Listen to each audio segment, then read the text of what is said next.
पहला प्रश्न। कहा जाता है कि शंकर हिंदू वेदांती थे और आपने कहा कि शंकर छिपे हुए बौद्ध हैं।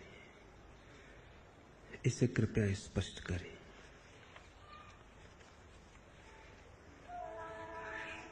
शंकर छिपे हुए बौद्ध भी हैं, छिपे हुए जैन भी, छिपे हुए मुसलमान भी।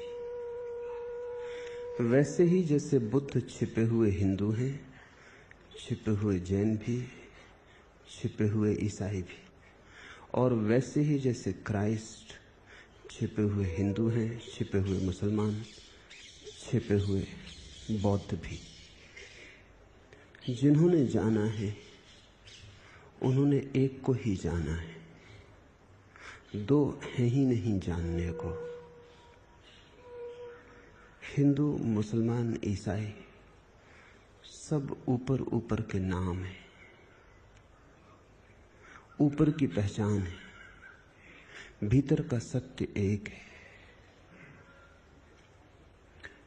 भाषा अलग होगी, जो कहा गया है वह अलग नहीं है। ढंग अलग होगा कहने का, समझाने की प्रक्रिया अलग होगी, लेकिन जो स्वाद मिला है उसके अलग होने की कोई संभावना नहीं है। इसे ठीक से समझ लेना जरूरी है। इसकी ना समझी न मालूम कितने उपद्रव का कारण बनती। हिंदू मुसलमान से लड़ते हैं, जैन बौद्धों से लड़ते हैं, और जहां किसी तरह का संघर्ष दिखाई पड़े समझ लेना कि सत्य वहां से खो जाता है। तुम्हारे लड़ने में ही सत्य की हत्या हो जाती है, तुम्हारे संघर्ष में ही असत्य निर्मित हो जाता है। क्योंकि जहां भी संघर्ष है वहीं हिंसा है। फिर चाहे हिंसा शरीर के संघर्ष में प्रकट हो या बुद्धि के संघर्ष में, इससे कुछ भेद नहीं पड़ता। दूसरे को मिटाने की चेष्टा चाहे शरीरगत हो और चाहे मानसिक, हिंसा हिंसा है। दूसरे में गलत देखने की आकांक्षा और वृत्ति हिंसा का ही फैलाव है। जब तक तुम विपरीत में भी स्वयं को न देख पाओ तब तक जानना मन से ऊपर उठना नहीं हुआ, चेतना के मंदिर में प्रवेश नहीं हुआ। उस मंदिर के बहुत द्वार हैं और प्रत्येक द्वार से प्रवेश संभव है।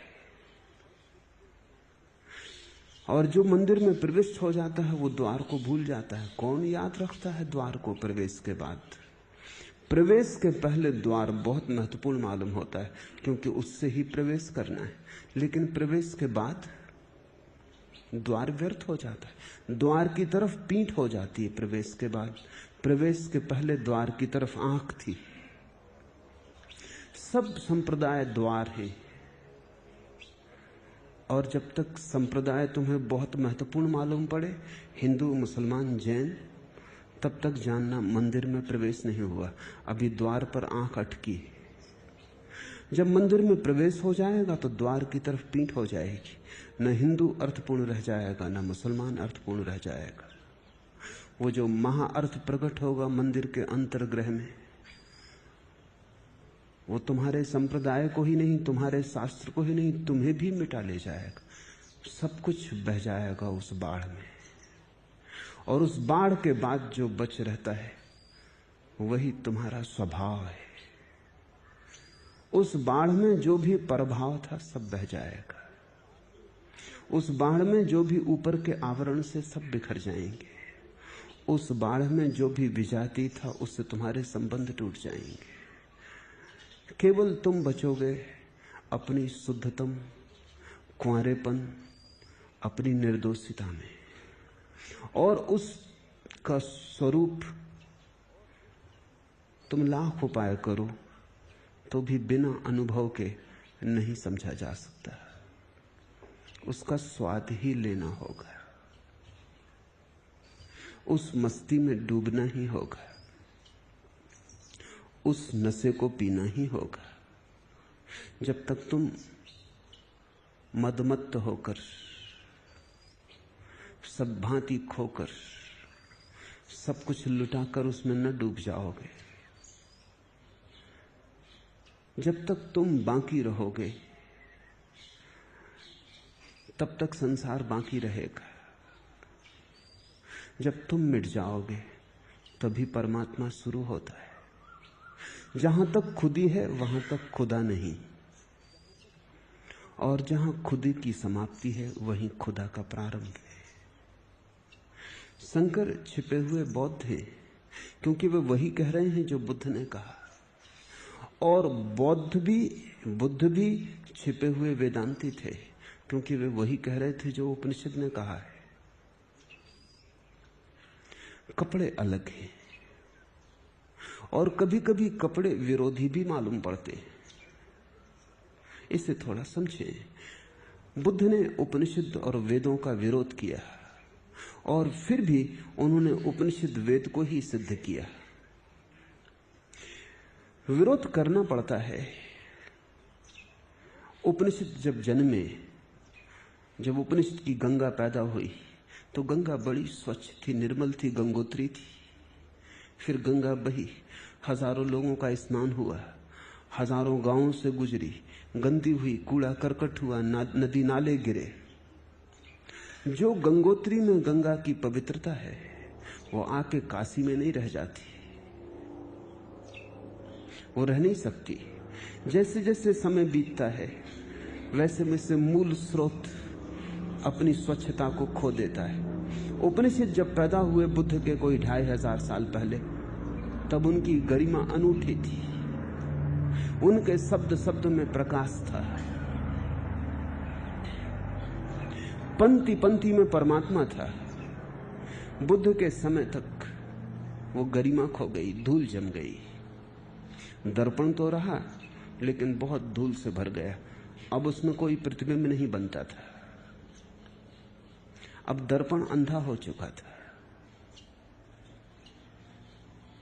लेकिन दर्पण के आसपास बड़ा संप्रदाय खड़ा हो गया था। अगर बुद्ध चेष्टा भी करें कि हम दर्पण को साफ कर दें तो वो साफ नहीं करने देंगे, क्योंकि जिसे बुद्ध धूल कहते हैं सांप्रदायिक बुद्धि उसी को अपना धर्म कहती है। दर्पण को तो सांप्रदायिक बुद्धि जानती भी नहीं, जमी हुई धूल को ही जानती है। वो धूल को ही श्रृंगार मानती है, धूल ही आभूषण है। कैसे राजी हो सकती है सांप्रदायिक बुद्धि कि तुम धूल को झाड़ दो? उसका तो अर्थ हुआ हमारा धर्म ही नष्ट हो जाए। इस धूल के कारण बुद्ध को इस दर्पण को भी इंकार करना पड़ा, क्योंकि जब तक इस दर्पण को इंकार न किया जाए दूसरे दर्पण के लिए लोगों को राजी नहीं किया जा सकता। लेकिन दूसरा दर्पण ठीक वैसा ही दर्पण है जैसा पहला दर्पण था। फर्क इतना ही है कि पहला पुराना हो गया, जरा जीर्ण हो गया, उस पर धूल जम गई। सत्य संगठित हो गया, बस मर जाता है। अभी दूसरा सत्य फिर नया है, नवजात, सुबह की ओस की भांति ताजा। नया सत्य भी थोड़े दिन में फिर पुराना हो जाएगा। शंकर के पैदा होते होते बुद्ध का सत्य भी वैसा ही पुराना हो गया। समय किसी को भी क्षमा नहीं करता है, और समय तो हर चीज पर धूल जमा देता है। जो चीज आज नई है कल पुरानी हो जाएगी। जो आज छोटा सा नवजात शिशु है कल बूढ़ा हो जाएगा। जिसके स्वागत में आज बैंड बाजे बजाए थे कल उसको मरघट पर विदा कराना पड़ेगा। जैसे व्यक्ति पैदा होते हैं और मर जाते, वैसे ही धर्म भी पैदा होते हैं और मर जाते। समय की धारा में जो भी प्रवेश करता है वो जरा जीर्ण होगा, बूढ़ा होगा, व्यर्थ होगा, कचरा हो जाएगा। लेकिन जब घर में कोई मर जाता है, मां मर जाए, कितना प्रेम किया था उसे, लेकिन मर जाने पर कितना ही रो, फिर भी मरघट ले जाना पड़ता है।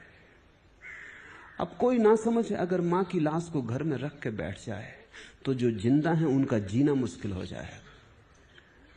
माना कि उससे बहुत प्रेम था और माना कि बड़ी पीड़ा होती है उसे जाके चिता पर जला आने में, लेकिन फिर भी मजबूरी है, चिता पर ले जाना ही पड़ेगा। रोते हुए जाएंगे, छाती पीटते हुए जाएंगे, लेकिन चिता पर तो ले जाना ही पड़ेगा। लाश को घर में रखने का वो उपाय नहीं। लेकिन जो समझ हम शरीर के साथ करते हैं वही समझ हम संप्रदाय के साथ नहीं कर पाते। धर्म जीवित धर्म है, और जब संप्रदाय हो जाता है तो लाश है, पर लाश को हम संभाल कर रख लेते। संप्रदाय की दुर्गंध के कारण फिर जीना मुश्किल ही हो जाता है। संप्रदाय लड़ते हैं, लड़ाते हैं। धर्म तो एक करवाता है, संप्रदाय तोड़ते हैं, तोड़वाते हैं। मंदिर और मस्जिद में बड़ा बैर है। मंदिर और मस्जिद के परमात्मा में तो बैर नहीं हो सकता। मंदिर और मस्जिद के मानने वाले में बड़ी शत्रुता है, लेकिन वो जिसकी पूजा चली है मंदिर में और जिसकी पूजा चली है मस्जिद में, और किसी ने उसको राम कह के पुकारा है और किसी ने अल्लाह कहकर, ये संबोधन अलग होंगे, लेकिन जिसे पुकारा है वह तो एक ही है। संकर के समय तक आते आते बुद्ध की धारा भी गंदी हो गई। गंगोत्री न रही, वो भी काशी आ गई। शंकर को फिर खंडन करना पड़ा, क्योंकि अब बौद्ध को मानने वाले बौद्ध थे, बड़ा संप्रदाय था, और वो धूल को न झाड़ने देंगे। फिर नए दर्पण को निर्मित करना पड़ा। आज फिर हालत वैसी हो गई, शंकर के दर्पण पर फिर धूल जम गई। ये सदा ही होता रहेगा। धूल को मत पूजना, दर्पण को खोजना, तब तुम एक सा ही दर्पण सभी के भीतर पाओगे। और जब तुम्हें एक सा दर्पण सभी के भीतर दिखाई पड़ने लगे, तभी तुम जानना तुम में सद्बुद्धि का जन्म हुआ है। बुद्धि और सद्बुद्धि का यही भेद है। बुद्धि खंडन करती है, बुद्धि बताती है कि भेद कहां कहां है, सद्बुद्धि बताती है कि अभेद कहां है। बुद्धि विश्लेषण करती है, सद्बुद्धि संश्लेषण करती है। बुद्धि सीमाएं खींचती है, सद्बुद्धि सीमाएं मिटाती है। और जब सभी सीमाएं मिट जाती हैं, तभी असीम की उपलब्धि होती है। ऐसा मत सोचना कि तुम सीमाओं में बंधे बंधे असीम को जान लोगे। जानेगा कौन? अगर तुम ही सीमा में बंधे हो तो असीम को कैसे जानोगे? तुम जो भी जानोगे वो सीमित हो जाएगा। असीम को जानना हो तो एक ही उपाय है, अपनी सीमाओं को तोड़ डालना। खिड़की के भीतर से आकाश को देखोगे तो उतना ही आकाश दिखाई पड़ेगा जितनी खिड़की का ढांचा होगा, उससे ज्यादा आकाश दिखाई नहीं पड़ सकेगा। खिड़की आकाश को भी सीमित कर देगी। अगर पूरे आकाश को देखना हो तो बाहर निकल आना घर के खुले आकाश के नीचे। वहां तुम हिंदू भी न रह जाओगे, मुसलमान भी न रह जाओगे, क्योंकि ये नाम खिड़कियों के। खुले आकाश के नीचे तुम मात्र रह जाओगे, और वो तुम्हारा मात्र रह जाना शुद्ध अस्तित्व ही असीम के जानने का उपाय है। असीम को जानना हो तो असीम होना पड़ेगा, वही एकमात्र शर्त है, क्योंकि समान ही समान को जान सकता है। तुम सीमाओं में बंधे असीम को जानने चलोगे, कैसे जान पाओगे? तुम अपनी सीमाएं तो अपने साथ ही लेकर चलोगे, उन्हीं के भीतर से झांकोगे, तुम्हें वही दिखाई पड़ेगा जो तुम्हारी सीमाएं दिखा सकती। शंकर ही छिपे हुए बौद्ध नहीं, बुद्ध भी छिपे हुए वेदांती हैं। जो भ्रष्ट हो चुका है उसे नष्ट करना होता है, जो विकृत हो गया है उसे विनाश करना होता है, जो जराजीर्ण हो गया है उसे चिता पर रखना होता है, ताकि नए के लिए स्थान रिक्त हो जाए। मन कहता है पुराने को बचा लो, मन कहता है पुराने को संभाल लो, लेकिन अगर तुम पुराने को बहुत संभाले जाओगे तो नए को जगह ना मिलेगी। बूढ़े का जाना जरूरी है ताकि बच्चे आ सकें। जरा जीर्ण वृक्ष गिरेगा ताकि नए अंकुर फूट सके। मैंने सुना है एक बहुत पुराना चर्च था, वो जरा जीर्ण हो गया था। हवा चलती तो लगता कि अब गिरा तब गिरा। उसमें पूजा करने वाले लोग भी डरने लगे थे, कभी भी गिर सकता था। आखिर ट्रस्टियों ने बैठक की कि अब कुछ करना ही होगा। अब तो पुजारी भी भीतर आने से डरता है, पूजा करने वाले भी डरते हैं, पास से गुजरने वाले भी चर्च के भयभीत होते हैं, क्योंकि कब गिर जाए, किसकी जान ले ले। रास्ता भी निर्जन हो गया, उससे कोई गुजरता नहीं। तो उन्होंने 3 प्रस्ताव स्वीकार किए। एक कि पुराने चर्च को गिराना पड़ेगा, अत्यंत दुख से सर्वसम्मति से उन्होंने स्वीकार किया। और दूसरा कि नए चर्च को बनाना पड़ेगा। ये बड़ी पीड़ा से स्वीकार किया, क्योंकि पुराने से मोह बन जाते। नए से तो परिचय ही नहीं है, अभी नया तो अभी पैदा ही नहीं हुआ, तो नए से तो मोह कैसे हो सकता है? पुराने से मोह होता है। इसलिए तो अगर छोटा बच्चा मर जाए तो उतना दुख नहीं होता। जैसे जैसे उसकी उम्र बड़ी होने लगेगी उतना ज्यादा दुख होगा, क्योंकि उतना परिचय हो जाएगा, उतना संबंध बन जाएगा, उतने राग निर्मित हो जाएंगे। पुराने को गिराना है दुख से, नए को बनाना है मजबूरी है। और तीसरा प्रस्ताव उन्होंने पास किया कि नए चर्च को हम पुरानी चर्च की जगह ही बनाएंगे, और जब तक नया न बन जाए तब तक हम पुराने का उपयोग जारी रखेंगे। और नए चर्च में हम पुराने चर्च के ही पत्थरों का उपयोग करेंगे, और जब तक बन न जाए नया चर्च तब तक हम पुराने का उपयोग जारी रखेंगे। और ये भी सर्वसम्मति से स्वीकार कर लिया उन्होंने। वो चर्च अब भी खड़ा है, वो गिर नहीं सकता। मोह मन के बड़े गहरे हैं। और मैं उसी व्यक्ति को धार्मिक कहता हूं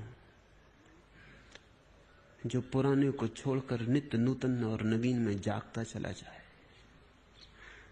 जो सदा अपने कुंवारेपन को बचाने में समर्थ है, वही धार्मिक है। जो प्रतिपल अतीत से ऐसे ही बाहर निकल आता है जैसे सांप अपनी पुरानी कैंचुली को छोड़ के बाहर निकल आता है, फिर पीछे लौट के भी नहीं देखता है। अगर तुम सद्य नूतन को साध लो, अगर तुम प्रतिपल नए में जीवित हो जाओ, अगर तुम पुराने कूड़े कबाड़ को न धो, तो उस नवीनता में ही तुम सनातन को पालोगे। उस प्रतिपल नए होते में ही परमात्मा छिपा है।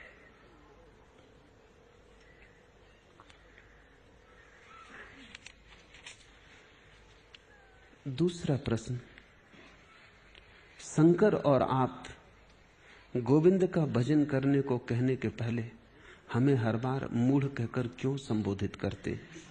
क्योंकि तुम हो। कुछ अन्यथा कहना झूठ होगा। और शंकर जब कहते हैं भज गोविंदम भज गोविंदम भज गोविंदम मूढ़ मते, तो बड़े प्रेम से कहते हैं, उनकी करुणा के कारण कहते। वो तुम्हें गाली नहीं दे रहे हैं, क्योंकि शंकर तो गाली दे कैसे सकते? शंकर से तो गाली निकल नहीं सकती, वह तो असंभव है। वे तुम्हें चेता रहे हैं, वे तुम्हें जगा रहे हैं, वे तुम्हें धक्का दे रहे हैं। वे कह रहे हैं उठो, सुबह हुई, बड़ी देर हो गई और तुम अभी तक सो रहे हो। वे मूढ़ कहते हैं क्योंकि जब तक वे कुछ कठोर शब्द ना कहें तुम्हारी नींद ना टूटेगी। और वे मूढ़ कहते हैं क्योंकि यही सत्य है, यही यथार्थ है। मूढ़ता का अर्थ है मूर्छा। मूढ़ता का अर्थ है सोए सोए जीना। मूढ़ता का अर्थ है विवेकहीनता। मूढ़ता का अर्थ है जागरण की कमी, होश का न होना। जब तुम क्रोध में होते हो तब तुम ज्यादा मूढ़ हो जाते हो, क्योंकि तब होश और भी खो जाता है। लेकिन कभी कभी तुम होश में होते हो तब तुम उतने मूढ़ नहीं होते। और तुम भी जानते हो कि कभी तुम कम मूढ़ होते हो, कभी ज्यादा मूढ़ होते हो। कभी मन में मोह भर जाता है तो मूढ़ता बढ़ जाती, कभी मन में वासना भर जाती तो मूढ़ता भर जाती।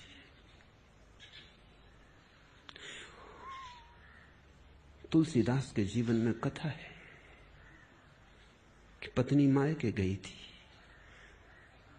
तो वर्षा की रात में सांप को पकड़ के वो चढ़ गए। घर के पीछे से प्रवेश कर रहे थे चोर की भांति। बड़ी गहरी मूढ़ता रही होगी कि सांप भी दिखाई न पड़ा, रस्सी समझ में आया। वासना बड़ी तीव्र रही होगी, कामना ने बिल्कुल अंधा कर दिया होगा, आंखें बिल्कुल अंधेरे से भर गई होंगी, नहीं तो सांप दिखाई ना पड़े। हालत तो ऐसी है कि अक्सर रस्सी में सांप दिखाई पड़ जाता है, भय के कारण। मौत आदमी को डराती, राह पर रस्सी पड़ी हो तो सांप दिख जाता है। इससे उल्टी हालत हुई, सांप था और तुलसीदास ने समझा कि रस्सी, और चढ़ गए। पकड़ा तब भी स्पर्श से पता न चला, बिल्कुल मूर्छित रहे होंगे, काम वासना ने पागल कर दिया होगा। पत्नी ने कहा, देखकर ये दशा कि जितना प्रेम मुझसे है, अगर इतना ही प्रेम परमात्मा से होता तो तुम अब तक महापद के अधिकारी हो जाते। पीछे लौट के सांप को देखा, ख्याल आया, वासना अंधा बना देती है। जीवन में एक क्रांति घटित हो गई, पत्नी गुरु बन गई, वासना ने निर्वासना की तरफ जगा दिया। संन्यास्त जीवन हो गया, परमात्मा को खोजने लगे। काम में जो शक्ति लगी थी वो राम की तलाश करने लगी। जो ऊर्जा काम बनती थी वही ऊर्जा राम बनने लगी। मूढ़ता ही वही ऊर्जा है जो आज सोई सोई है, वही कल जागेगी। जो आज छिपी पड़ी है वही कल प्रकट होगी। मूढ़ता ही प्रज्ञा बनेगी। वो जो तुम्हारी नींद है वही तुम्हारा जागरण बनेगी। इसलिए उससे नाराज मत होना, और ना ही मन में निंदा से भरना, और ना ही अपनी मूढ़ता को छिपाने की कोशिश करना। बहुत लोग वही कर रहे हैं। वो महामूढ़ हैं जो मूढ़ता को छिपाने की कोशिश कर रहे हैं। तो तुम छोटी मोटी जानकारी इकट्ठी कर लेते हो, अपनी मूढ़ता को जानकारी से ढांक लेते हो। भीतर घाव रहते, ऊपर से तुम फूल लगा लेते हो। शास्त्र से उधार लिया ज्ञान ऐसे ही फूल है, दूसरों से उधार ली जानकारी ऐसे ही फूल है, जिनमें तुम ढांक लेते हो मूढ़ता को और भूल जाते हो। मूढ़ता को भूलना नहीं है, मूढ़ता को याद रखना है, क्योंकि याद रखो तो ही उसे मिटाया जा सकता है। भूल गए तो मिटना असंभव है। इसलिए शंकर पद पद पर दोहराते हैं, भज गोविंदम भज गोविंदम भज गोविंदम मूढ़मते। तुम्हारी बेहोशी को देखकर करुणावश दोहराते, तुम्हें याद रहे कि तुम मूढ़ हो, ये कहीं भूल ना जाए, और तुम्हारी पूरी चेष्टा है कि भूल जाए। तुम पूरी उपाय करते हो कि किसी तरह ये बात भूल जाए कि मैं मूढ़ हूं। तुम मान के चलते हो कि मैं ज्ञानी हूं। सिर्फ ज्ञानी ही मानते हैं कि वो ज्ञानी नहीं है। अज्ञानी तो सभी मानते हैं कि वो ज्ञानी है। अज्ञानी तो बड़ी अकड़ से संघर्ष करता है अपने ज्ञान का। वो तो मानने को राजी नहीं होता कि मैं नहीं जानता हूं। सिर्फ परम ज्ञानी ही मानने को राजी होते हैं कि क्या हम जानते हैं। एडिसन ने कहा कि लोग कहते हैं कि मैं बहुत जानता हूं, और मेरी हालत ऐसी है जैसे एक छोटे बच्चे ने सागर के किनारे कुछ शंख और सीप इकट्ठे कर लिए। इतना ही मेरा ज्ञान है, मुट्ठियों में थोड़े से शंख सीप और विराट सागर पड़ा है जिसको मैं जानता नहीं हूं। तुम्हें अपना छोटा सा ज्ञान बहुत बड़ा मालूम पड़ता है। एक छोटा सा दिया जला लिया है, उसकी टिमटिमाती रोशनी पड़ती चारों तरफ, थोड़ी सी जगह रोशन हो जाती, इसको तुम ज्ञान कहते हो। और अनंत पड़ा है अंधकार से भरा, उसका तुम्हें कोई होश नहीं। जब तुम समझोगे अपनी मूढ़ता को तो तुम कहोगे ये भी कोई ज्ञान, ये टिमटिमाती दिए की रोशनी। अनंत पड़ा है यात्रा के लिए, अनंत पड़ा है अन्वेषण के लिए, अनंत पड़ा है खोजने के लिए। और मैं इन शंख सीपियों को हाथ में बटोर कर ज्ञानी हो रहा हूं, तब तुम इस ज्ञान को भी छोड़ दोगे। और जिस दिन तुम जानोगे कि तुम मूढ़ हो, इस होश से भरोगे, उसी दिन मूढ़ता पिघलने लगी। क्योंकि ये होश मूढ़ता के बाहर ले जाएगा। मूढ़ता बेहोशी है तो होश के साथ टूटने लगेगी। मनोवैज्ञानिक कहते हैं कि अगर किसी पागल को यह समझ में आ जाए कि मैं पागल हूं तो वो ठीक हो जाएगा। पागल को समझ में नहीं आता कि वो पागल है, वो तो यही समझता है कि दुनिया पागल है। खलील जिब्रान ने लिखा है कि एक मित्र पागल हो गया तो वो उसे मिलने पागल खाने गया। वो एक बेंच पर बैठा था बगीचे की पागल खाने की। जिब्रान उसके पास जाके बैठ गया और उसने बड़े दया भाव से कहा कि मित्र, बड़ा दुख होता है तुम्हें यहां देखकर। उसने बड़े गौर से जिब्रान को देखा और कहा, दुख? दुख किस बात का? जिब्रान ने कहा, यह देखकर कि तुम्हें पागल खाना आना पड़ा। वो पागल हंसने लगा। उसने कहा, तुम गलती में हो। जब से हम यहां आए तब से ही हमें गैर पागलों का सत्संग हुआ। बाहर तो सब पागल है और उनसे छुटकारा हो गया, ये हमारा सौभाग्य। तुम ऐसे पागल खाना समझ रहे हो? पागल खाना बाहर है, दीवालों के बाहर। यहां थोड़े से चुने हुए बुद्धिमान लोग रहते। पागल को समझ में कैसे आए कि वो पागल है? इतनी ही समझ होती तो पागल कैसे होता? और पागल को इतना ही समझ आ जाए कि मैं पागल हूं तो पागलपन टूटने लगा। ऐसा समझो कि रात तुम्हें नींद में समझ में आ जाए कि तुम सपना देख रहे हो तो सपना टूटने लगा। सपना देखने के लिए जरूरी है कि तुम्हें याद ना आए कि तुम सपना देख रहे हो। सुबह याद आएगी जब सपना टूट जाएगा। जब सपना चल रहा है तब तो तुम ऐसी समझोगे कि सब सत्य हो रहा है। अगर वहीं बीच सपने में याद आ जाए कि ये सपना है, उसी वक्त टूट जाएगा। गुरजीएफ अपने शिष्यों को कहता था कि बड़े सपने को तोड़ने के पहले छोटे सपनों को तोड़ना सीखो। ये बड़ा संसार माया है, इसको तुम तोड़ ना पाओगे जब तक तुम छोटे सपने ही नहीं तोड़ सकते। रात का सपना ही नहीं टूटता तो दिन का सपना क्या खाक टूटेगा?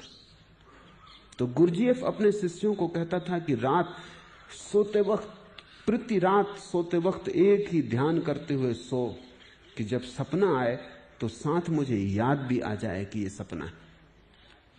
कोई 3 साल लगते हैं रात का सपना तोड़ने में। 3 साल निरंतर प्रति रात्रि यही विचार, यही चिंतन, यही मनन, यही ध्यान करते सोते सोते एक दिन ऐसी घड़ी आती, परम सौभाग्य की घड़ी है वो, जिस दिन अचानक रात में सपने के साथ ही याद भी आ जाती कि ये सपना है। बस इतनी याद आते ही सपना टूट जाता है और नींद में भी होश प्रवेश हो जाता है। उसी दिन से सपने खो जाते हैं, फिर सपने नहीं आते और तभी तुम बड़े सपने में जाग सकते हो। ये जो खुली आंख का सपना है ये बड़ा सपना है। रात का सपना तो निजी है, प्राइवेट है, अकेले अकेले का है। पति भी अपनी पत्नी को अपने सपने में नहीं बुला सकता, एकदम निजी है। मित्र अपने मित्र को सपने में नहीं बुला सकता है। कोई अपने सपने में किसी को साझीदार नहीं बना सकता, बड़ा आत्यंतिक है, अकेले का है। ये सपना सामूहिक है, सार्वजनिक है। ये तो टूटना बहुत मुश्किल है, क्योंकि तुम्हारा अकेले का है भी नहीं, सबका सामूहिक है, संयुक्त है। लेकिन अगर पहला सपना टूट जाए तो फिर वही याद इस सपने में भी काम आ जाती। फिर यही याद पर्याप्त है कि इस जागते हुए में भी मुझे याद बनी रहेगी ये सपना है। तुम कभी ख्याल करो, किसी ने तुम्हें गाली दी और तुम सिर्फ स्मरण कर लो कि ये सपना है, क्रोध असंभव हो जाएगा। तुम्हारी कोई बहुमूल्य चीज गिर गई और टूट गई, जरा स्मरण कर लो कि सब सपना है, दुख विलीन हो जाएगा। पत्नी मर गई या पति मर गया या बेटा चल बसा, मुश्किल होगा याद करना कि सब सपना है, लेकिन काश तुम कर लो, दुख विसर्जित हो गया। जिसने जान लिया कि सपना है, उसे न फिर मौत हिला पाती है, न जीवन डिगा पाता है, न सुख सुख मालूम होता, न दुख दुख मालूम होता। इसी को तो बुद्धत्व कहा है, इसी को जिनत्व कहा है। यही परम प्रज्ञा है कि न दुख छुए न सुख छुए। शंकर तुम्हें याद दिला रहे हैं बार बार कि तुम मूढ़ हो, नाराज मत होना, क्योंकि नाराज होने से शंकर का कुछ ना बिगड़ेगा। नाराज होने से तुम सिर्फ से इतना ही सिद्ध करोगे कि शंकर बिल्कुल ठीक कह रहे हैं कि तुम मूढ़ हो। शायद तुम महामूढ़ हो, वो सिर्फ मूढ़ ही कह रहे हैं, संकोचवश। तुम जिद करने मत लग जाना कि मैं मूढ़ नहीं हूं, नहीं तो वही तुम्हारी मूढ़ता का रक्षण बन जाएगा। तुम स्वीकार कर लेना, तुम्हारे स्वीकार से ही मूढ़ता टूटेगी। तुम न केवल स्वीकार करना, बल्कि तुम स्वयं को स्मरण दिलाते रहना उठते बैठते कि मैं मूढ़ हूं, मूर्छित हूं, ना समझ हूं, पागल हूं। तुम्हारे कृत्य बदल जाएंगे, तुम्हारा गुणधर्म बदल जाएगा, तुम्हारी चेतना एक नई दिशा में गतिमान हो जाएगी। काश तुम याद रख सको कि तुम ना समझ हो, तो तुम्हें समझदारी का सूत्रपात हो गया।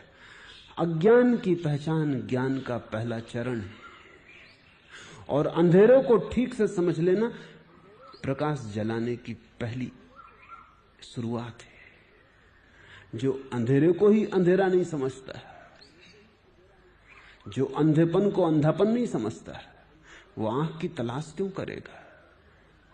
तुम चिकित्सक के पास जाते हो, चिकित्सक इसकी फिक्र नहीं करता कि तुम्हें कौन सी औषधि दी जाए, पहले फिक्र करता है कि निदान किया जाए, डायग्नोसिस ठीक हो।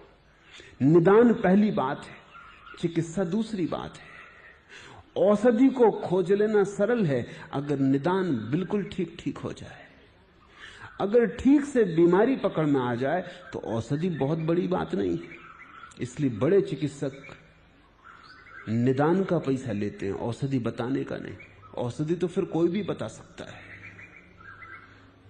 अगर बीमारी पर हाथ पड़ गया तो औषधि ज्यादा दूर नहीं, वो तो बोतल में भरी रखी है। एक दफा साफ समझ में आ गया कि ये बीमारी है, तो औषधि तो अपने आप मिल जाएगी, कोई बड़ी अड़चन की बात नहीं है। शंकर बार बार कह रहे हैं तुमसे कि हे मूढ़, गोविंद को भजो। वो तुम्हारी बीमारी का निदान कर रहे हैं।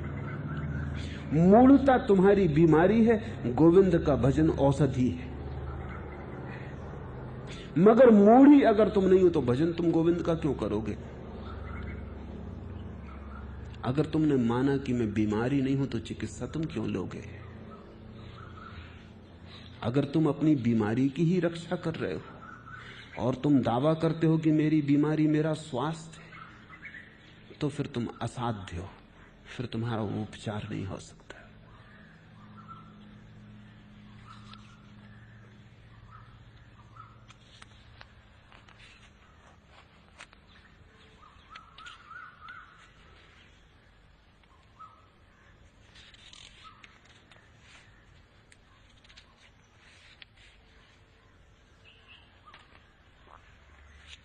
तीसरा प्रश्न, रेचन करता हूं तो केवल क्रोध, ईर्ष्या, दुख आदि के नकारात्मक भाव ही बाहर आते। प्रेम, भक्ति, आनंद और धर्म के भाव क्यों बाहर प्रकट नहीं होते? क्या वे मेरे भीतर नहीं? वे भीतर हैं, लेकिन जरा और भीतर हैं। जैसे कोई कुएं को खोदता है तो पहले तो कंकड़ पत्थर मिट्टी ही हाथ आती, जल थोड़ी एकदम से हाथ आ जाता है। फिर हर एक की जमीन भी अलग अलग है, कहीं 30 फीट पे पानी निकल आता है, कहीं 60 फीट पे पानी निकलता है। पानी जरूर है, ऐसी कोई भी जमीन नहीं है जिसके नीचे पानी ना हो। गहराई का फर्क हो सकता है। अगर कोई सरल चित्त व्यक्ति खोदेगा तो जल्दी ही पानी मिल जाएगा 2, 4, 10 फीट की गहराई पर। अगर कोई जटिल चित्त व्यक्ति खोदेगा तो हो सकता है 50, 60 फीट की गहराई पे मिले। अगर कोई निर्दोष मन व्यक्ति खोजेगा तो जल्दी पालेगा।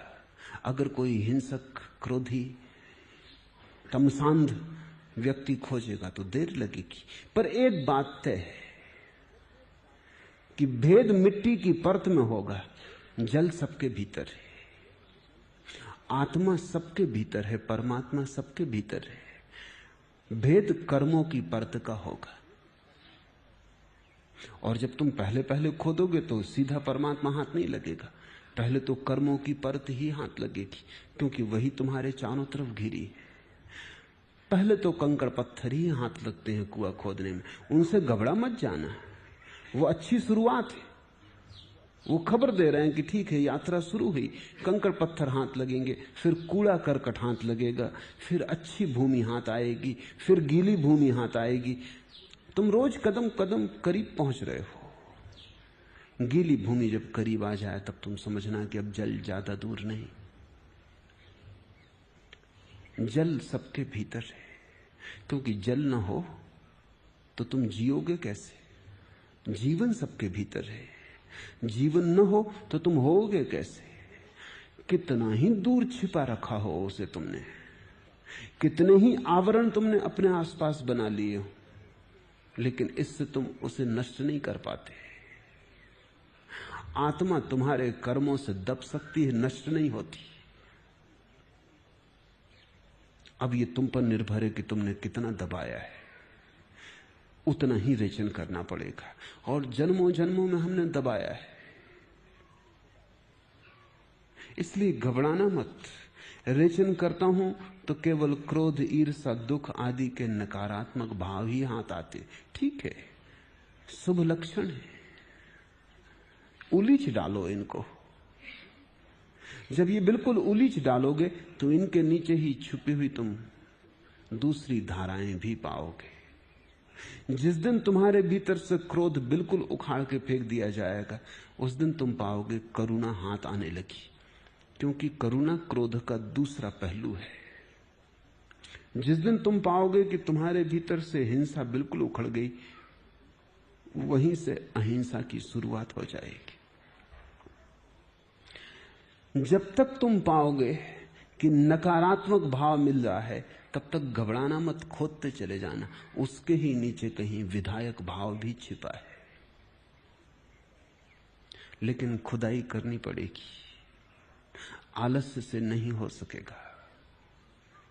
सतत श्रम जरूरी है और सतत जागरूकता जरूरी है, क्योंकि एक हाथ से तुम खोद सकते हो और दूसरे हाथ से पत्थर मिट्टी वापस डाल सकते हो। सुबह ध्यान जब करोगे तो क्रोध को बाहर निकाल दोगे, और दिन भर बाजार में क्रोध को फिर इकट्ठा कर लोगे, तब तो फिर ये खुदाई कभी ना हो पाएगी। ये तो ऐसा हुआ कि किसी आदमी ने दिन भर कुआं खोदा और रात भर मजदूर लगा के उसे वापस पुरवा दिया, फिर दूसरे दिन सुबह कुएं को खोदना शुरू कर दिया। जीसस की एक कथा है कि एक आदमी ने गेहूं का खेत बोया, लेकिन अचानक पाया कि कोई व्यक्ति घास पात के बीज उसमें फेंक गया है, उसके खेत को नष्ट करने को। नौकर बहुत चिंतित हुए, और जो प्रधान नौकर था वो तो बहुत ही चिंतित हुआ। उन सब ने बैठक की कि क्या करें, ये तो सारी फसल खराब हो जाएगी। मालिक से पूछा, मालिक ने कहा अभी जल्दी मत करो, अब अभी अगर तुम घास पात को उखाड़ने जाओगे तो गेहूं के नन्हे पौधे मर जाएंगे। अब फसल जब काटेंगे तभी दोनों को अलग कर लेंगे। नौकरों को बात जची नहीं। नौकरों ने आपस में सोचा कि ये बात तो ठीक नहीं है, बुराई को अभी मिटा देना उचित है। लेकिन मालिक अगर गलत भी कहे तो मानना पड़ता है। फिर भी उन्होंने कहा हम खोजबीन जारी रखें कि किसने ये शरारत की है। और हमारा मालिक इतना भला आदमी है, सज्जन है, किसने उसके साथ ऐसी शत्रुता की है। उन्होंने बहुत खोजा लेकिन कोई पता ना चला। लेकिन एक सांझ एक नौकर आया प्रधान नौकर के पास और उसने कहा कि मुझे क्षमा कर दें, अब और ज्यादा देर में ये राज छुपाने में असमर्थ हूं। मैं जानता हूं कि किसने ये घास पात के बीज फेंके, क्योंकि मैं उस समय जाग रहा था और मैंने उस आदमी को मेरी आंख के सामने से खेत में जाते देखा। लेकिन मुझे लगता है वो आदमी होश में नहीं था, क्योंकि मैं सामने खड़ा था। उसने ना तो मुझे पहचाना और न मुझे देखा। वो जैसे नींद में था। अब तक मैं छिपाए रहा, अब छिपाना मुश्किल हो रहा है। प्रधान नौकर तो बहुत नाराज हुआ। उसने कहा कि तुम इतनी देर क्यों छिपाए? उस नौकर ने कहा अभी भी मेरी हिम्मत नहीं थी आके कहने की, लेकिन अब बर्दाश्त के बाहर है, पहले मेरी पूरी कथा सुन लो। प्रधान ने कहा तुम पहले उस आदमी का नाम बताओ, वो कौन है, उसे सजा दी जाएगी। वो नौकर जो रहस्य का उद्घाटन करने आया था सिर झुका के बैठ गया। प्रधान ने पूछा तुम बोलते क्यों नहीं, उसका नाम लो, डर क्या है? उस नौकर ने कहा तुम भरोसा ना कर सकोगे, वो हमारे मालिक ने ही वो बीज फेंके। वो घास पात भी हमारे मालिक ने ही वो बीज फेंके।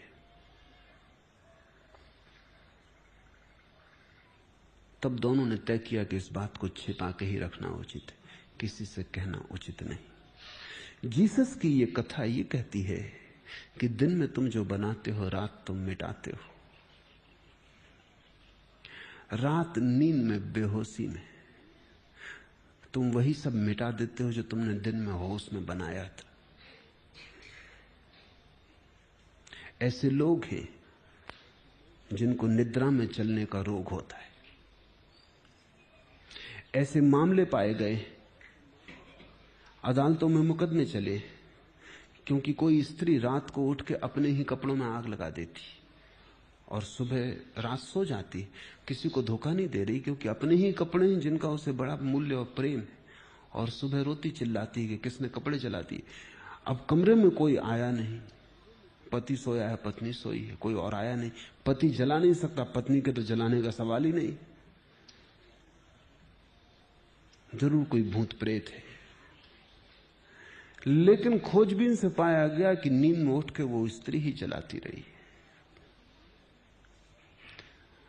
उसको निद्रा में उठने की बीमारी है। ऐसे लोग हैं जो नींद में उठ के अपने चौके में पहुंच जाते, कुछ खा पी के वापस आके सो जाते।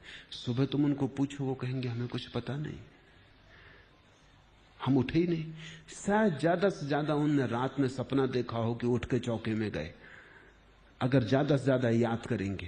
लेकिन वो कहेंगे वो सपना था, वो भी याद में नहीं आता। प्रत्येक व्यक्ति इस बीमारी का शिकार है, गहरे अर्थों में। एक हाथ से तुम बनाते हो, दूसरे हाथ से तुम मिटाते हो। जिसको तुम प्रेम करते हो उसी को घृणा करते हो, जिसको तुम सम्मान करते हो उसी का मन में निरादर भी रखते हो।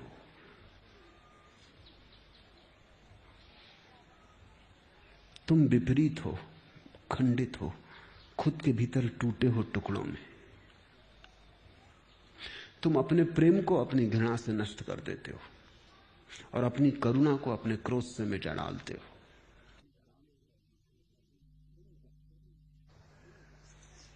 तुम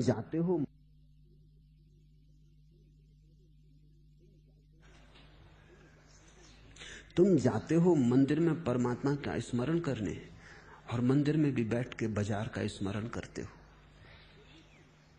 जरूरत ही ना थी जाने की, बाजार में ही बैठ सकते थे। लेकिन तुम्हारी तकलीफ यह है कि जब तुम दुकान पे बैठते हो तब मंदिर की याद भी आती। ऐसा भी नहीं कि याद नहीं आती, पर जब तुम मंदिर में होते हो तब दुकान की याद आती।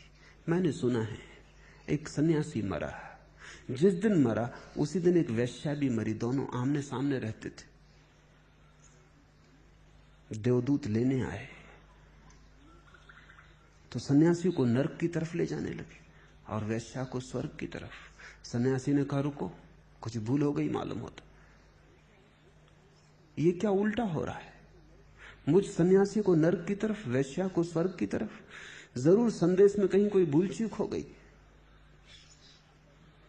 संसार का इतना बड़ा काम है, भूल चूक हो सकती है। छोटी मोटी सरकारें भूल करती तो पूरे विश्व की व्यवस्था में भूल हो जाना कुछ आश्चर्यजनक नहीं। तुम फिर से पता लगा के आओ। शक तो देवदूतों को भी हुआ, उन्होंने कहा भूल कभी हुई तो नहीं, लेकिन मामला तो साफ दिखता है कि ये वेश्या है और तुम सन्यासी हो। वो गए, लेकिन ऊपर से खबर आई कि कोई भूल चूक नहीं, जो होना था वही हुआ है। वेश्या को स्वर्ग ले आओ, सन्यासी को नरक डाल दो। अगर ज्यादा जिद करे तो उसे समझा देना कि कारण ये है। जिद सन्यासी ने की तो देवदूतों को कारण बताना पड़ा। कारण यह था कि सन्यासी रहता तो मंदिर में था, लेकिन सोचता सदा वेश्या की था। पूजा तो करता था, आरती तो उतारता था भगवान की, लेकिन मन में प्रतिमा वेश्या की होती थी। और जब वेश्या के घर में रात राग रंग होता, बाजे बजते, नाच होता, कह कहे उठते, नशे में डूब के लोग उन्मत्त होते, तो उसको ऐसा लगता कि मैंने अपना जीवन व्यर्थ ही गंवाया। आनंद वहां है, मैं यहां क्या कर रहा हूं, इस निर्जन में बैठा, इस खाली मंदिर में, ये पत्थर की मूर्ति के सामने। पता नहीं भगवान है भी। शक पैदा होता, और रात जाग के वो करवटें बदलता है और वेश्या को भोगने के सपने देखता है। और वेश्या की हालत ऐसी थी कि वो वेश्या थी, लोगों को रिझाती भी, नाचती भी, पर मन उसका मंदिर में लगा था। वो सदा ये सोचती, जब मंदिर की घंटियां बजती तो वो सोचती कि कब मेरे भाग्य का उदय होगा कि मैं भी मंदिर में प्रवेश कर सकूंगी। मैं अभागी, मैंने अपना जीवन गंदगी में बिता दिया। अगले जन्म में है परमात्मा, मुझे मंदिर की पुजारिन बना देना, मुझे मंदिर के सीढ़ियों की धूल भी बना देगा तो भी चलेगा, उनके पैरों के नीचे पड़ी रहूं जो पूजा को आते हैं, उतना भी बहुत है। जब मंदिर में सुगंध उठती धूप की तो वो आनंद मग्न हो जाती। वो कहती ये भी क्या कम सौभाग्य है कि मैं मंदिर के निकट हूं। बहुत हैं जो मंदिर से दूर हैं। माना कि पापनी हूं, लेकिन जब भी पुजारी पूजा करता तब भी वो आंख बंद करके बैठ जाती। पुजारी वेश्या की सोचता है, वेश्या पूजा की सोचती। पुजारी नरक चला गया, वेश्या स्वर्ग चली गई। आदमी बड़ी दुविधा में है। तुम जब बाजार में होते हो मंदिर की सोचते हो, ग्रस्त संन्यास्त होने की सोचते हैं, और तुम्हारे साधु पछताते कि पता नहीं कोई भूल तो नहीं हो गई, कहीं चूक तो नहीं गए, कहीं ऐसा तो नहीं कि यही जीवन सब कुछ है और हम नाहक ही सपने में बैठे हैं कि अगला जीवन होगा, स्वर्ग होगा, मोक्ष होगा। कौन देख आया है। मेरे पास कभी कभी सन्यासी आ जाते हैं, वृद्ध सन्यासी, ईमानदार लोग, क्योंकि बेईमान तो ये बात किसी को कहते नहीं, अपने भीतर ही रखते। ईमानदार सन्यासी वो मुझे कभी कभी आके कह जाते कि हम 70 वर्ष के हो गए, 40 साल सन्यास्त हो गए, लेकिन अभी तक कुछ मिला नहीं, और अब तो शक भी होने लगा कि है भी, या हम यूं ही गंवा दिए जीवन को। जो भोगने को था वो भी ना भोगा, और जो है ही नहीं उसकी आशा में जीवन गंवाया। ये ईमानदार लोग हैं, ये जो कह रहे हैं ये प्रमाणिक है, ये छिपा नहीं रहे। तुम अगर अपने सन्यासियों की भीतरी कथा जान लो तो तुम बड़े चकित होगे। तुम्हारे सिर फिर उनके चरणों में झुकना मुश्किल हो जाएंगे, क्योंकि तुम तो सोच रहे हो कि उन्हें आनंद मिल गया, शांति मिल गई, परमात्मा मिल गया। उनमें से अधिक को कुछ भी नहीं मिला है। वो तुमसे भी बुरी हालत में, उनका संसार तो खो गया है, ये बात पक्की, परमात्मा नहीं मिला है। अब ये थोड़ा जटिल है, संसार के खो जाने से ही परमात्मा नहीं मिलता। असलियत तो ऐसी है कि परमात्मा मिल जाए तो ही संसार खोता है। अंधेरे को हटाने से थोड़ी प्रकाश पैदा होता है, प्रकाश आ जाए तो अंधेरा हटता है। तो सन्यास कोई नकार नहीं, विधेय है। पाना पहले होता है, छूटना बाद में होता है, और ये ठीक भी है। जब तक तुम्हें सार्थक का दर्शन न हो जाए तब तक तुम व्यर्थ को छोड़ोगे कैसे? सार्थक का दर्शन ही तो व्यर्थ के छोड़ने का साहस बनेगा। सार्थक को देख लोगे तो व्यर्थ अपने से छूटना शुरू हो जाएगा, उसे छोड़ना भी ना पड़ेगा, छोड़ने की पीड़ा भी ना होगी। तुम्हारे कदम सार्थक की तरफ आनंद भाव से बढ़ने लगेंगे, तुम पीछे लौटकर भी न देखोगे। और सन्यास वही है जो पीछे लौटकर न देखे। पीछे लौटकर देखा तो सन्यास अधकचरा है। शुरू में तो नकारात्मक भाव तुम्हारे भीतर पड़े हैं, उन्हें निकालना है। शुरू में तो बीमारी उलझनी है, स्वास्थ्य बीमारी में दबा है। जब बीमारी उलझ जाएगी, रेचन हो जाएगा, तो स्वास्थ्य का आविर्भाव होगा। इससे घबराओ मत, इसे भी सौभाग्य समझो कि बीमारी को उलझने का अवसर मिला है। अगर बीमारी उलझ दी गई तो स्वास्थ्य का जल बहुत दूर नहीं। जरा तुम्हारे ऊपर कचरा है, उसे हटाना है, और एक बार कचरा हट जाए तो तुम्हारे भीतर उतना ही शुद्ध जल है जितना महावीर, बुद्ध, शंकर के भीतर है। स्वभाव से तुम ठीक वैसे ही हो, स्वभाव में रत्ती भर फर्क नहीं, हो नहीं सकता। स्वभाव का अर्थ ही यही है कि उसमें कोई फर्क नहीं। पर उस स्वभाव तक पहुंचने के लिए बड़ी खुदाई करनी जरूरी है। जितनी जल्दी शुरू कर दो उतना श्रेयस्कर। और ध्यान यही रखना कि जो उलीचो उसे फिर बार बार भरते मत जाना। ध्यान में जिसे उलीचो फिर ध्यान रखना दिन भर कि उसे वापस भर तो नहीं रहे हो गड्ढे में, अन्यथा जीवन भर श्रम भी करोगे, उपलब्धि भी कुछ न होगी। बहुत लोग बहुत बार खोदना शुरू करते हैं। बहुत बड़ा सूफी फकीर हुआ जलालुद्दीन रूमी। वो अपने विद्यार्थियों को एक दिन पास के खेत में ले गया। उसने वहां जाके उनको बताया सारा खेत खराब हो गया था। वो जो खेत का मालिक था उसने पहले कुआं खोदना शुरू किया, एक कोई 15-20 फीट खोदा, फिर पाया कि जल नहीं मिलता तो दूसरी जगह खोदना शुरू किया। पागल रहा होगा, दूसरी जगह भी खोदा, वहां भी नहीं मिला तो उसने तीसरी जगह खोदना शुरू कर दिया। उसने 8 गड्ढे खोद डाले, सारा खेत खराब हो गया। अब वो 9वां खोद रहा था। जलालुद्दीन ने कहा इस आदमी को देखो, अगर इसने ये सारा श्रम एक ही जगह लगाया होता तो जल कितना ही दूर होता तो भी मिल गया होता, लेकिन ये 10-20 फीट खोदता है और सोचता है कि जब इतने दूर तक नहीं मिला तो आगे कैसे मिलेगा, तो कहीं और खोदो, ये जगह जल नहीं। फिर 10-20 फीट खोदता है। ऐसे ये 8 गड्ढे खोद चुका है, सब मिलकर 160 फीट की खुदाई हो चुकी और जल नहीं मिला। अगर 160 फीट ये एक ही जगह खोद लेता तो जल मिलना सुनिश्चित है। तुम जीवन में बहुत बार खुदाई शुरू करोगे, कभी ध्यान शुरू कर देते हो, जोश आ जाता है, 15 दिन, महीना चला, फिर शांत हो गए। फिर 2-4 साल बाद ख्याल आया, फिर थोड़ी सी खुदाई की, फिर शांत हो गए। ऐसे तुम कई गड्ढे खोद लोगे लेकिन जल तक न पहुंचोगे, तुम्हारा खेत खराब हो जाएगा। और अगर ये तुम्हारी आदत बन गई कि 10-5 दिन कर लेना और छोड़ देना, इससे तो बेहतर है तुम खोदते ही ना, क्योंकि वो व्यर्थ गया श्रम। जब तक जल ही ना मिल जाए तब तक गया हुआ श्रम व्यर्थ है। सातत्य चाहिए, और ध्यान रखना, जल की सतत धार पत्थरों को भी तोड़ देती है। कोमल जल की सतत धार पत्थरों को तोड़ देती है। ध्यान की सतत धार कितनी ही बड़ी चट्टानें तुम्हारे आसपास हो, उनको तोड़ देगी। आज लगे भला कि क्रोध बहुत तगड़ा है, मजबूत है, ध्यान से कैसे टूटेगा, लेकिन टूटता है, सदा टूटा है। चट्टान उसकी मजबूत है और ध्यान बड़ा कोमल है।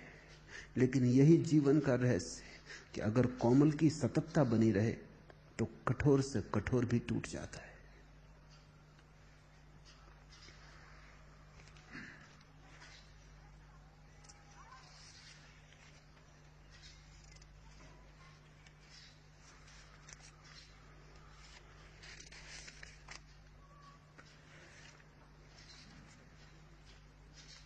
चौथा प्रश्न, आप कहते हैं कि भजन में खो जाना नशा है। यह भी कहते हैं कि तैरने में, खेल में, ध्यान में आनंद खोजने से आनंद खो जाता है और उनमें डूबने से आनंद स्वयं हमें खोज लेता है। कृपया डूबने तथा होश और बेहोशी की सीमा रेखाओं को स्पष्ट करें। खो जाने के लिए भजन करना नशा है। भजन करते करते खो जाना नशा नहीं। फिर से दोहरा दूं, थोड़ा जटिल है, बारीक है, लेकिन समझ में आ जाएगा। खो जाने के लिए भजन करना नशा है, सिर्फ खो जाने के लिए। जीवन में चिंता है, दुख है, पीड़ा है, तनाव है, अशांति है, संताप है, इससे बचना है, इसको भूलना है, कहीं भी अपने को व्यस्त कर लेना ताकि ये भूल जाए। तो कोई सिनेमा में जाके बैठ जाता है, 2 घंटे भूल जाता है। कोई शराब घर में बैठ जाता है, 2 घंटे भूल जाता है। कोई मंदिर में जाके कीर्तन करने लगता है, वहां भूल जाता है। ये भूलने की अलग अलग विधियां हुई, लेकिन तीनों की नजर एक है, चिंता को भूलना है। लेकिन घर लौट के चिंता प्रतीक्षा कर रही, फिर तुम वही के वही हो। वो 2 घंटे व्यर्थ ही गए, उनसे कुछ सार ना हुआ। उन 2 घंटों के कारण चिंता मिटेगी नहीं। भूलने की खोज करना नशा है, शराब है, और तुम चाहो तो धर्म की भी शराब बना सकते हो। लेकिन भजन करते खो जाना बिल्कुल दूसरी बात है। तुम खोने गए नहीं थे, तुम्हारी कोई आकांक्षा अपने को भूलने की न थी, तुम किसी चिंता से बचने को न गए थे, तुम चिंता से उठने गए थे, जागने गए थे। चिंता को मिटाना है, भूलना नहीं। तुम चिंता मिटाने गए थे, तुम जीवन का सार समझने गए थे, तुम जीवन की एक ऐसी घड़ी निर्मित करने गए थे जहां चिंता उठनी असंभव हो जाए, जहां अशांति ना उठे, जहां बेचैनी पैदा ना हो। तुम स्वभाव की तलाश करने गए थे, तुम गहरे जल सूत्र खोजने गए थे, तुम भूलने ना गए थे, जागने गए थे। लेकिन ध्यान करते करते खो गए। ये खोना नशा नहीं है, या अगर ये नशा है तो ये नशा होश का नशा है। इसमें तुम खो भी जाओगे और जागे भी रहोगे।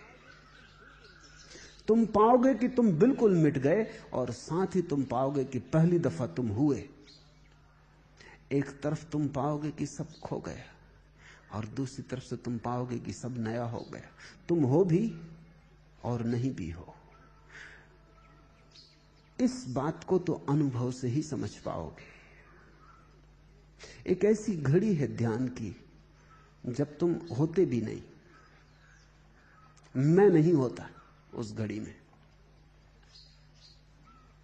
सिर्फ अस्तित्व होता है, मात्र शुद्ध होना होता है।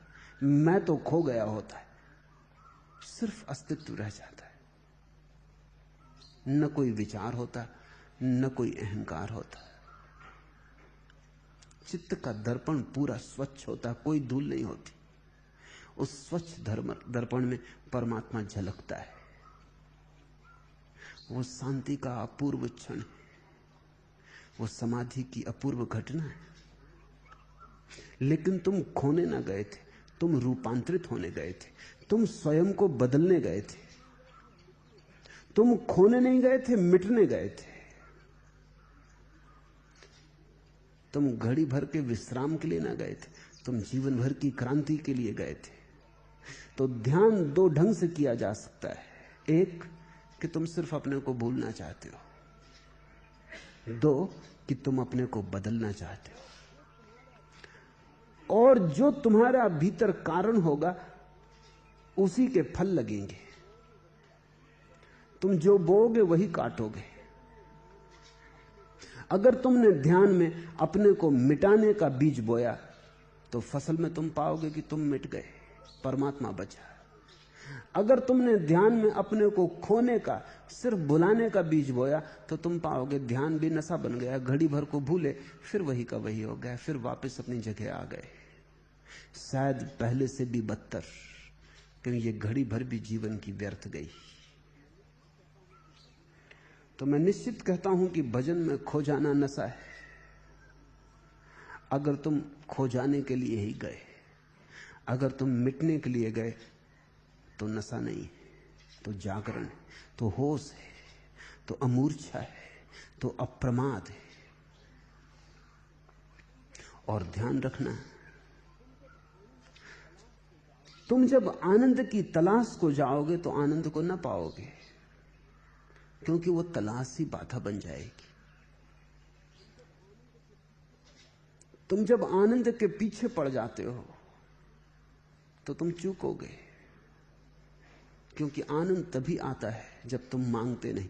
आनंद सम्राटों के पास आता है, भिखारियों के पास नहीं। तुम जब भिक्षा का पात्र लेके जाते हो तब आनंद नहीं आता है, जब तुम सम्राट की तरह खड़े हो जाते हो तब आता है। जब तक तुम मांगोगे तब तक न मिलेगा। जब तुम सब मांग छोड़ दोगे तब तुम पाओगे सब तरफ से दौड़ा चला आ रहा है। जीवन की गहरी से गहरी प्रतीति, जीवन का गहरा से गहरा नियम यही है। एस धम्मो सनातनो, यही सनातन धर्म है कि जब तक तुम खोजने के लिए दौड़ोगे तब तक ना पा सकोगे। थोड़ा समझने की कोशिश करो। तुम्हें किसी का नाम भूल गया, तुम कहते हो जवान पर रखा है। वो जवान पर रखा है तो बोलते क्यों नहीं? तुम लाख उपाय करते हो कि नाम याद आ जाए, और जितना तुम उपाय करते हो उतना ही याद नहीं आता। और तुम जानते हो कि तुम्हें मालूम है, और तुम कहते हो जवान पर रखा है, और तुम कहते हो ये आया और नहीं आता, और तुम बड़ी चेष्टा में हो, पसीने पसीने हो जाओ और नहीं आता। क्या तकलीफ हो जाती है? जब तुम बहुत ज्यादा खोजने लगते हो भीतर तो तनाव से भर जाते हो। तनाव के कारण मन संकीर्ण हो जाता है, जगह नहीं रह जाती, सिकुड़ जाता है। फिर तुमने कहा कि अब नहीं आता, जाने भी दो। तुम अखबार पढ़ने लगे या उठ के बगीचे में चले गए या चाय पीने लगे, और अचानक जैसे ही तुम भूल गए कि याद करना है, नाम आ गया। क्या घटना घटती है? जब तुम चेष्टा करते हो तब तुम बड़े अशांत हो जाते हो चेष्टा के कारण। लाना है और नहीं आ रहा है। जब तुम चेष्टा छोड़ देते हो तुम शांत हो जाते हो। उस शांति के क्षण में अपने आप आ जाता है। आनंद तुम्हारा स्वभाव है। जब तुम चेष्टा करते हो सुकड़ जाते हो, तुम्हारे भीतर है, कहीं से लाना नहीं है, लेकिन तुम इतने सुकड़ जाते हो कि जगह नहीं रह जाती आने की। तुमने देखा होगा जितनी तुम जल्दी करो उतनी देर हो जाती। किसी दिन ट्रेन पकड़नी तो जल्दी करते हो तो बटन उल्टी लग जाती, नीचे की ऊपर लग जाती। जितनी जल्दी करते हो सूटकेस बंद नहीं होता, और भागा दौड़ी करते हो चाबी घर भूला है या टिकट ही नहीं ला पाए, स्टेशन भी पहुंच गए तो बेकार। और तुम जानते हो कि यही तुम अगर बिना बेचैनी के करो तो इतने ही समय में इससे ज्यादा सुविधा से हो जाएगा। रोज तुम कोट की बटन लगाते हो, कभी उल्टी नहीं लगती, लेकिन जिस दिन जल्दी हो उस दिन उल्टी लगती। कोट कोई तुम्हारा दुश्मन कि कोट कोई बैठा है राह देख रहा है कि जिस दिन जल्दी हो उस दिन बताएंगे? कोर्ट को क्या लेना देना है, लेकिन तुम्हारी जल्दी कपा देती है, चिंतित कर देती है, हाथ उल्टा सीधा घूम जाता है, कुछ का कुछ हो जाता है। जितने तुम निश्चिंत भाव से करोगे उतनी जल्दी होगी, जितनी चिंता से करोगे उतनी देर हो जाएगी। जितने भागोगे उतनी देर से पहुंचोगे, जितने आहिस्ता चलोगे उतनी जल्दी पहुंच जाओगे। ये बात उल्टी लगती है नहीं, क्योंकि धैर्य बड़ी शक्ति है और न मांगना बड़ा गहरा आत्मविश्वास है। आनंद मिलता है तब जब तुम आनंद की तलाश ही नहीं कर रहे होते, तभी चारों तरफ से, बाहर भीतर से, सब तरफ से आनंद उत्सव शुरू हो जाता है। तलाश छोड़ो, मांग मत रखो, ध्यान को साधन मत समझो, साध्य समझो। ऐसा मत सोचो कि आनंद मिलेगा इसलिए कर रहे हैं, करने में आनंद लो। आनंद मिलेगा इसलिए नहीं, करना ही आनंद है। और जब करना आनंद बन जाए, साधन साध्य हो जाए, तो राह पर ही मंजिल आ जाती। तब तुम जहां बैठे हो वहीं तुम्हारा परमात्मा प्रकट हो जाता है। तुम्हें कहीं जाना नहीं पड़ता, और जाओगे भी तुम कहां, उसका कोई पता ठिकाना भी नहीं। उसके घर का तुम्हें कुछ सूत्र भी नहीं तुम्हारे हाथ में है, कहां खोजोगे? आनंद को कहां खोजोगे? सत्य को कहां खोजोगे? मोक्ष को कहां खोजोगे? तुम शांत होकर बैठ जाओ। बुद्ध की प्रतिमा देखी, महावीर की प्रतिमा देखी, शंकर की प्रतिमा देखी, चलते हुए नहीं मालूम पड़ रहे, भागते हुए नहीं मालूम पड़ रहे, कहीं जाते हुए नहीं मालूम पड़ रहे, बैठे हैं, शांत हैं। चेहरे पर इतना भी भाव नहीं दिखाई पड़ता कि कुछ खोज रहे हो। गौर से महावीर की प्रतिमा में देखना, चेहरे पे कोई जल्दी मालूम पड़ती, चेहरे पे कोई ऐसा भाव मालूम पड़ता है कि कोई खोज कर रहे हैं?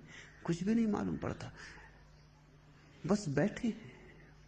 न कोई खोज है, न कोई आकांक्षा है, न कोई फल है, न कोई भविष्य है, बस यहां और अभी। अगर तुमने महावीर, बुद्ध और शंकर की प्रतिमाएं देखी तो तुम उनको पाओगे कि उनका पूरा संदेश इतना है कि अभी और यहां शांत बैठे हैं। न कहीं जाना है, न कुछ होना है, न कुछ पाना है, कोई दौड़ नहीं, कोई वासना नहीं। बस उसी घड़ी में सब घट जाता है, बरस जाता है आकाश।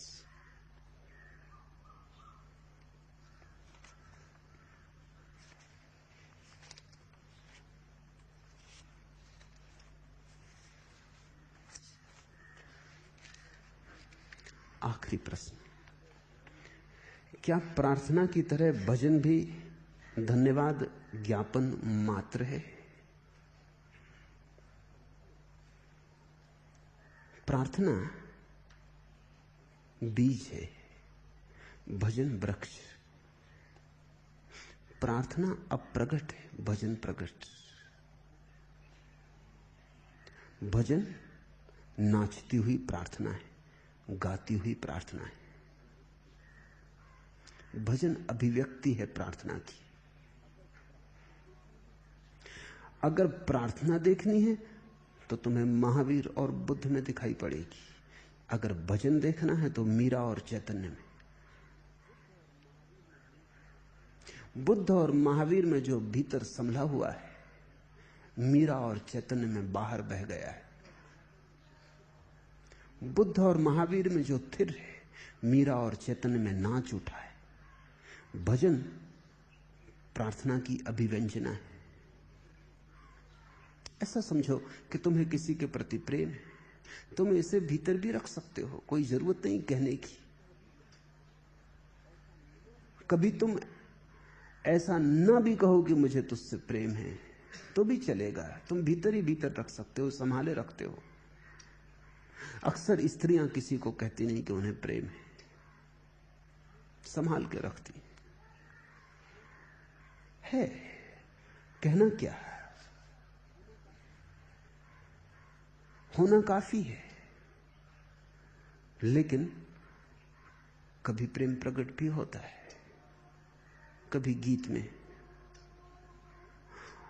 कभी हाथ के स्पर्श में, कभी आंख की भाव व्यंजना में, कभी मौन में भी। लेकिन जब भी प्रकट होता है तब फूल खिल जाते, बीज बीज नहीं रह जाता। दोनों सुंदर हैं। दो तरह के लोग हैं दुनिया में। कुछ लोग हैं जिन्हें प्रार्थना काफी है, कहने की कोई जरूरत नहीं है, जो अपने शून्य में और मौन में परमात्मा को साथ लेंगे। फिर दूसरे तरह के लोग भी हैं जिनको इतना काफी ना होगा। जब तक काफी से ज्यादा ना हो जाए उन्हें काफी ना होगा। जब तक उनके ऊपर से जलधार बहने ना लगे, जब तक उनकी प्याली इतनी लबालब ना हो जाए कि बटने लगे, बाहर उलझने लगे, तब तक काफी ना होगा। मीरा नाच उठती है। बुद्ध के प्याले से जो छलकता नहीं, मीरा से छलक जाता है। दोनों शुभ हैं। तुम अपनी प्रकृति को पहचानना। अगर तुम भीतर रखना चाहो कोई हर्जा नहीं, लेकिन अगर बांटना चाहो तो भी कोई हर्जा नहीं। और दोनों में मैं कोई तुलना नहीं करता। बीज भी सुंदर है क्योंकि फूल उसी से आता है, और फूल भी सुंदर है क्योंकि फिर बीज बन जाते हैं। दोनों जुड़े, अभिव्यक्ति अनभिव्यक्ति दोनों जुड़े, प्रकट अप्रकट दोनों जुड़े। तुम अपनी प्रकृति को खोज लेना, तुम्हें जो रुचिकर लगे। लेकिन ध्यान रखना, भजन अभिव्यक्ति है, प्रार्थना मौन है। पूछा है कि क्या प्रार्थना की तरह भजन भी धन्यवाद ज्ञापन मात्र है? नहीं, प्रार्थना धन्यवाद है, भजन अहोभाव। प्रार्थना कहती है जो दिया वो बहुत है, जो दिया उससे संतोष है, जो दिया उससे गहन तृप्ति है। लेकिन भजन कहता है जो दिया वो जरूरत से ज्यादा है, उसे बांटना है। वो संभलता नहीं, संभाले नहीं संभलता, उसे लुटाना है। भजन नाचता है, कहता नहीं। भजन बोलता है, अनबोला नहीं। भजन का अपना सौंदर्य है। प्रार्थना ना गाया हुआ गीत है, चित्र है चित्रकार के मन में छिपा, कैनवस पे नहीं आया। मूर्ति है पत्थर में दबी, अभी छेनी से काटी नहीं गई, प्रकट नहीं हुई। भजन प्रकट मूर्ति है, पत्थर काटा गया, छेनी ने काम कर दिया है। भजन गाया हुआ गीत है। रविन्द्रनाथ मरने के 2 दिन पहले एक मित्र मिलने आया और उसने कहा कि चिंतित होने की तो कोई जरूरत नहीं, तुम्हारा जीवन तो सफलता का जीवन था। पुराने साथी हैं दोनों, बचपन के मित्र हैं, दोनों बूढ़े हो गए। दूसरे ने कहा कि तुम तो शांति से मर सकते हो, दुख से मरें तो हम। कुछ पाया नहीं, ऐसे ही गंवा दिया जीवन। तुमने इतने गीत गाए, 6000 गीत रविन्द्रनाथ ने गाए। कहते इतने गीत संसार में किसी कवि ने नहीं गाए। पश्चिम में महाकवि शैली का नाम, पर उसके भी गीत 3000 हैं। रविन्द्रनाथ के गीत 6000 हैं, और 6000 ही गीत संगीत में बांधे जा सकते हैं। नोबेल पुरस्कार तुम्हें मिला, उस बूढ़े ने कहा तुम सब तरह से सम्मानित हुए, तुम शांति से मर सकते हो, अशांति से मरे हम, तुम तो विदा हो सकते हो, तुम परमात्मा को धन्यवाद दे सकते हो। रविन्द्रनाथ ये सब सुनते रहे, फिर उन्होंने कहा कि सुनो, मैं जो गीत गाना चाहता था वो अभी तक गा नहीं पाया, वो अभी भी मेरे भीतर बीज की तरह पड़ा है। वो जो 6000 मैंने गाए वो मेरी असफल चेष्टाएं उस एक गीत को गाने के लिए। वो जो गीत मेरे भीतर बीज की तरह पड़ा है, उसको गाने के लिए मैंने चेष्टाएं की हैं, हर बार असफल हुआ हूं। तुमने उन गीतों में कुछ पाया होगा, मेरी वो असफलता की कथाएं। और मेरा गीत अभी गाया नहीं, अभी मैं बिन गाया पड़ा हूं। और मैं परमात्मा से शिकायत कर रहा हूं कि तू उठाने को आ गया।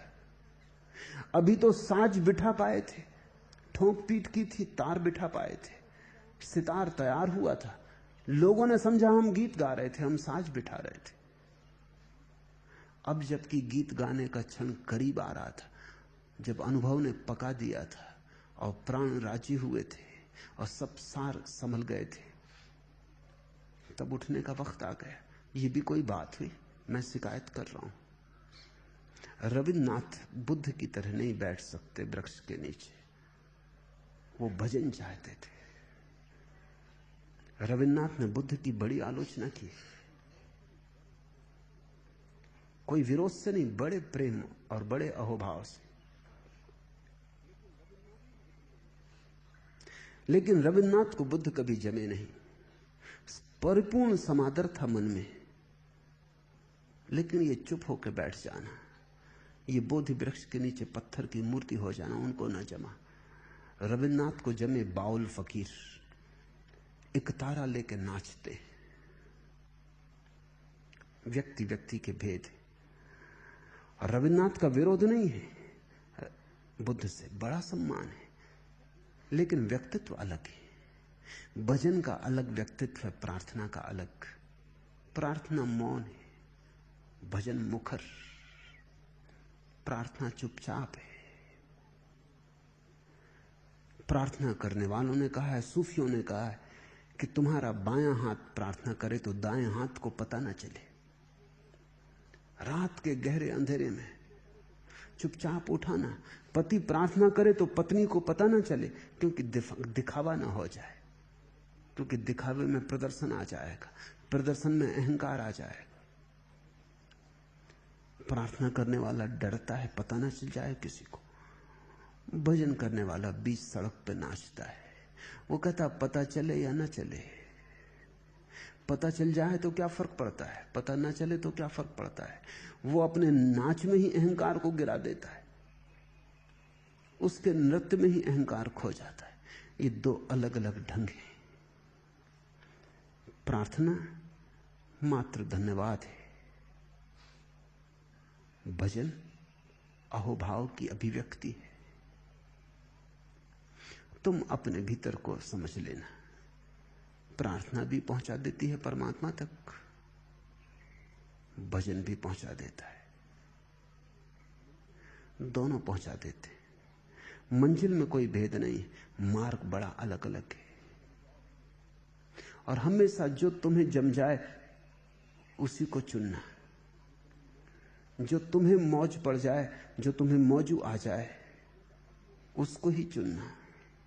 सदा अपने पे ध्यान रखना, क्योंकि कभी ऐसा हो सकता है कि तुम्हें कोई चीज दूसरे में जचती हो और तुम्हारे साथ मेल ना खाती हो, तब भूल के भी उस भ्रांति में मत पड़ना। दूसरे के लिए जो शुभ है वो जरूरी नहीं तुम्हारे लिए भी शुभ हो। दूसरे की औषधि तुम्हारे लिए जहर भी हो सकती है, तुम्हारी औषधि भी दूसरे के लिए जहर हो सकती है। न तो कोई औषधि औषधि है, न कोई जहर जहर है। जो जहर तालमेल खा जाए औषधि बन जाता है, जो औषधि तालमेल ना खाए जहर हो जाती है। सदा अपने भीतर तौलते रहना, अपने से संगीत बिठाते रहना, तालमेल बिठाते रहना, अपने पे कसते रहना, फिर जो भी ठीक पड़ जाए। अगर तुम्हें बुद्ध की भांति चुप बैठ जाना, मौन में डूब जाना कि अंग भी ना हिले।